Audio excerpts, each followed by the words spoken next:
Drama Bahagia Yang Tertangguh merupakan adaptasi novel bahagia yang tertangguh kaya risau dia.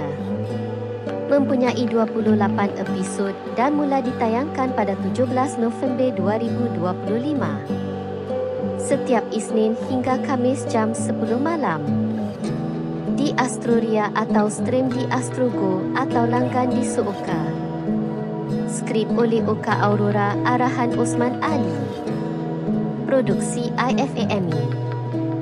Dibarisi pelakon seperti Nat Zainal sebagai Nurin Hana, Kamal Adli sebagai Armin, Izu Islam sebagai Zakwan, Rosita C1 sebagai Juria, Mimi Enida sebagai Azrin Sofenya, Riz Amin sebagai Salih, Iqbal Rizki sebagai Fahri.